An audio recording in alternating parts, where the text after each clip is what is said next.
Takže 4. kilometr. Myslím, že podle našich obličejů... Já jsem v pohodě, jsi krajče. To bylo vtipné. Došli jsme do jeskyně Muráňa? Jak tak. A převýšení máme kolik? 308 metrů. 320? A my jsme tam na ty luce 20. No, 19. Jde to nějak obrátit? Nejde, že? Ne? Jak? No tak nejde. Každopádně, tímto jsme lezli nahoru. Doufám, že tím nepolezem dolů. A teď stojíme tady pod tou jeskyní, to je úplně mega hezký. Tím převisem, jo? Jo, pod tím převisem.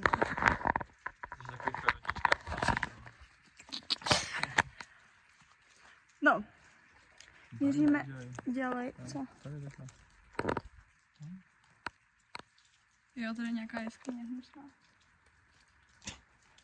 Měříme dělej.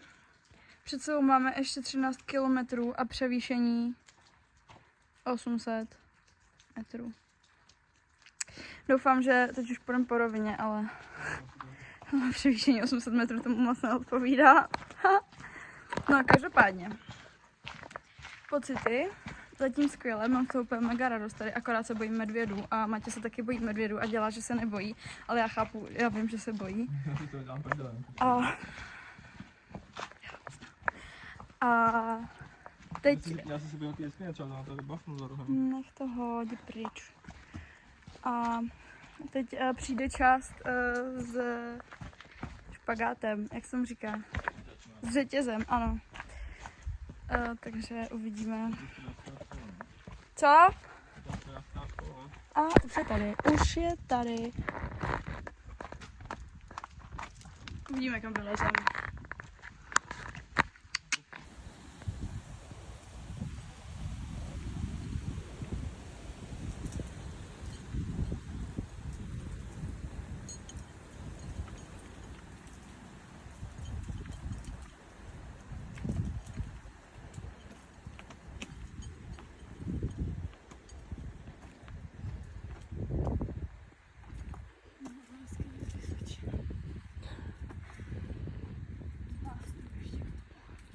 Co?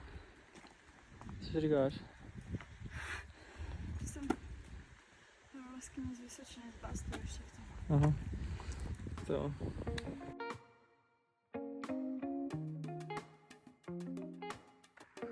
Takže jsme v 6. kilometru. Před náma ještě 11. Máme jaký převýšení? 670 metrů. Ještě 500. No, každopádně teď se tady držíme přes takovouhle cestičku. Že jsme co dobu tímhle. A víte, co jsme potkali? Kolik jsme potkali? Kamzíky. Bylo jich asi 6, ale to jsou takový čumáci a oni byli mega blízko docela, veď? Možná 50 metrů. A no jenže nejvtipnější je, že my jsme začali pískat a ne křičet, ale začali jsme pískat, aby jsme je jako vylekali, nebo aby si nás všimli, aby se nevylekali, tak. A oni všichni na nás otočili hlavu a přežvikovali, jak s prázdnýma mozkama, prostě a nic. Nic se nedělo.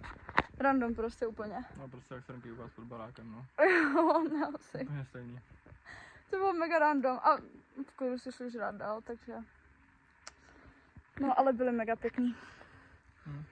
No a pokračujeme, už mám hlad, máme hlad. Už je to bídné. Nevím, jak se tam chytit. Tak já spadne, prosím tě. Držím. Tak zatím.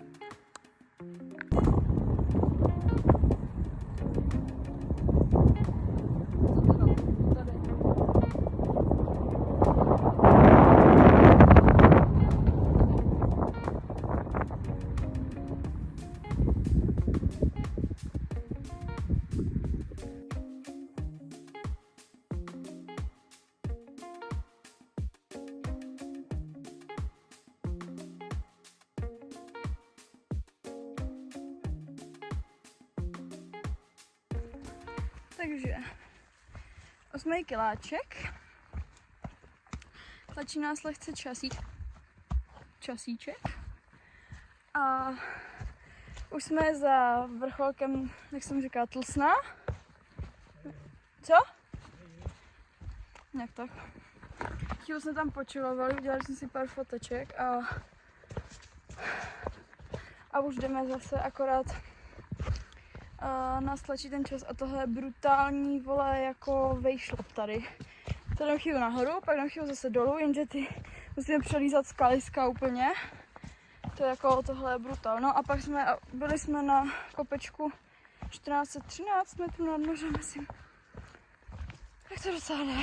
No a tak jako mně přijde, že se tak jako míříme pořád dolů, veď? A horší je to, že pak jdem ještě na Ostrou, myslím, Ostra.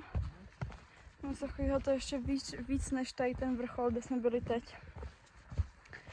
Takže a jelikož jdem teď dolů, tak to bude muset zase být všechno nahoru. Což není úplně vončo, ale to nevadí.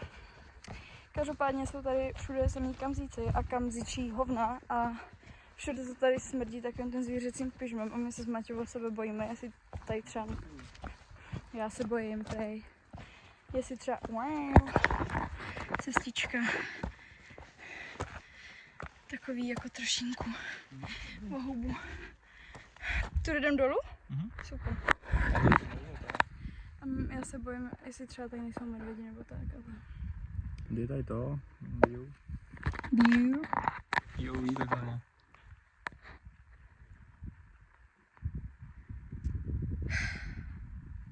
Krása střídá nádheru. KSN.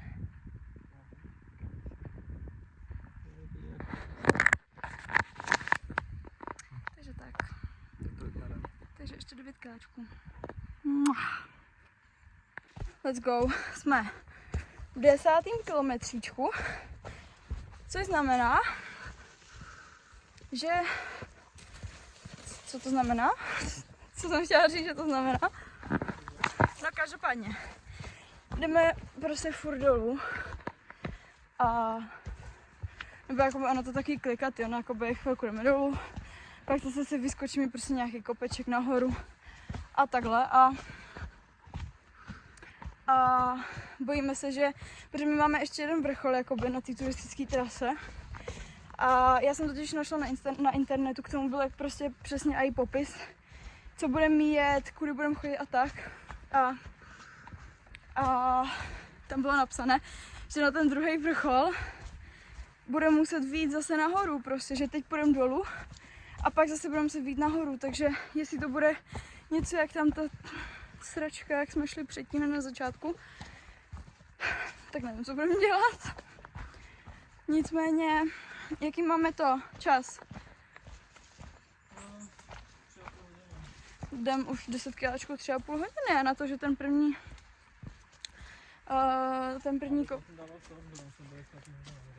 to nevadí, na to, že ten první kopeček byl docela výdajný, tak jako řekla bych, že dobrý. No, takže tak, nic zajímavého zatím po cestě. Toto byla taková rychlochůze, protože se bojíme, že to nestihneme za světlem. Takže tak.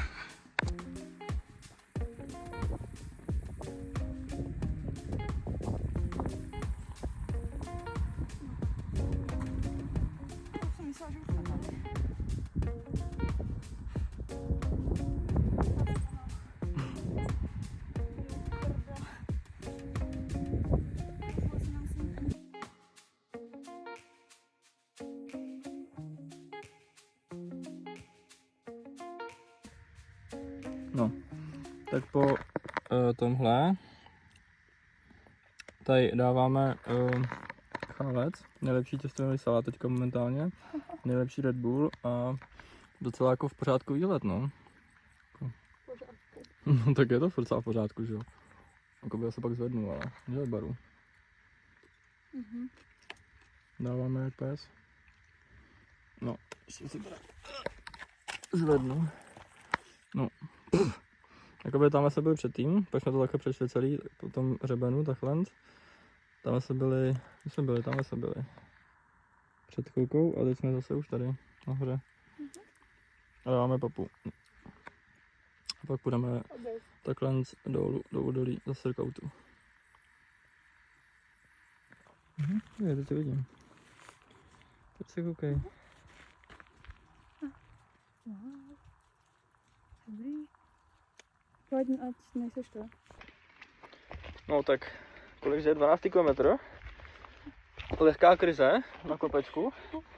Celé jako svině. Ne na kopečku. No. Podívej se. Tam jsme vylezli nahoru a to je ještě za roh to tam bylo. No, že jsme jakoby A my jsme tam poobědvali a že Jo. jako půjdem už. zasraný všichni jak A svině. začalo brutálně chcát, teď mi všechno rozdělaný, že jo, teď. My jsme si plně schovali pod tuhle bundu, jo, jenže ona furt nepřestávala a tak jsme si říkali, no tak půjdem, třeba to jako stihneme, bude to dobré, totok. Jenže my jsme se rozhodli, že půjdem a začalo chcát ještě víc, ty vole, takže... Je, že lítá kolem. Takže Matěj je celý prochsaný, jde se převízet suché mikiny. Ale mikinu jsem si schoval, takže tu jedinou mám suchou, takže tu si převleču. Tady. No a jakoby já jsem celá úplně špinavá. No, tak to jsem oba No špinavý. jo, úplně jak od blata, ty vole boty mám promoční, úplně brutus. A teď ještě nejhorší bylo, že jakoby jsme se báli, že neslezem ani dolů, že jo, protože tam to bylo jakoby, Všude po skalách. že se musel člověk, Tudy ne. jo, Jo, že se bokem musel se. člověk držet takových řetězů, aby vylezl vůbec nahoru, že jo, a teď prostě a potom úplně nahoru ty řetězy vůbec nikde nebyly a musel jsi fakt jako se snažit, abys potom po vapencovém štěrku prostě nesklouzl a bylo to fakt bohubu, ty vole. Kdyby po štěrku, tam ještě byla skala všude, že jo, taky, která byla porostlá mechem, která pěkně klouzala. No, takže jakoby bojovka jak blázen a... No ale chcelo docela dost, protože to prochcelo i lesem celý. A jsme dolů a přestal chcát. Jo, takže... Ani fotku jsme si neudělali. Ani fotku. A Dobře. jo, podle mě žlutá, jo, dobrý. Když jsme šli tam. Co? Když jsme šli tam. Co? Když jsme šli tam rozcestí. No teď jo. No ale my se nemůžeme vracet. My jdeme stejnou cestou. Co? My jdeme stejnou cestou. No, končíme vlog.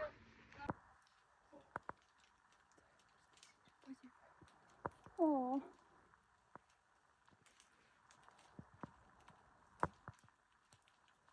Že sám, veď? A nebo tam nahoře se někde dáme, jenom nevidíme. Ježíš, jak se